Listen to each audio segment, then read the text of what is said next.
আসসালামু আলাইকুম রহমতুল্লাহি তাআলা ওয়া বারাকাতুহু। আজকে আমরা কথা বলবো তওবা নিয়ে, যেগুলো আমাদের জেনারেশন, এখন যুবক জেনারেশনগুলো করতে চায় না। কি ভাই, কোনো গুনাহ করছি তা নিয়ে আল্লাহর কাছে তওবাই করি না ভাই।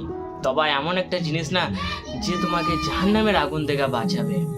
তওবা এমন একটা জিনিস যে তোমাকে গুনাহগার থাকলেও জান্নাতে তুমি প্রবেশ করতে পারবে। আল্লাহ রাসূল তোমাকে পছন্দ করবেন আর তুমি তওবা করতে চাও না, এটা তো নট অ্যাজ বেটার। তবে আমাকে তওবা করতে হবে, যেহেতু আমরা গুনাহগার, আমরা মানুষ, আমাদের থেকে গুনাহ হবেই।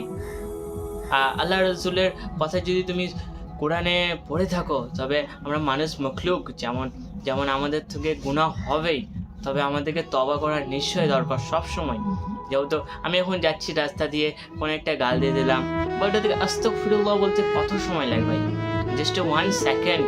তবে তুমি আস্তাগফিরুল্লাহ বললেই কি হলো, আল্লাহ মাফ করে দেন। তবে আল্লাহ তখনই মাফ করে দেন। তো আমরা তওবা করতে কেন মুখ ফিরে নিয়েছি? সেটা নট এ বেটার চয়েস।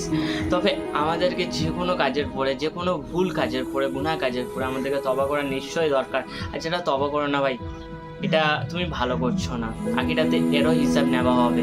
তওবাটা অনেক জরুরি আমাদের লাইফে, কারণ আমরা মুসলিম অ্যাজ এ মানুষ হিসাবে এই পৃথিবীতে এসেছি। তওবা আমাদের জন্য অনেক দরকার, কেননা আমাদের থেকে গুনাহ হতেই থাকে। যেমন আমরা মোবাইলে কত রকমের গুনাহ করে থাকি, বা আমাদের সোসাইটিতে কত রকমের গুনাহ করে থাকি, বাইরে গেলে বাইরে কত রকমের গুনাহ করে থাকি।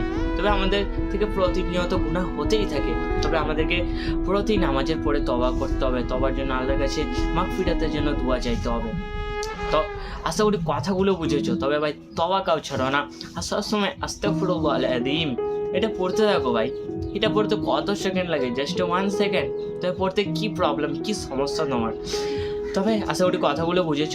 তো সবসময়ের মতো একটাই কথা, আমরা মানুষ মানুষের মতো থাকবো, দুঃখের সময় মানুষের পাশে দাঁড়াবো, এটাই তো আমাদের আসল পরিচয়।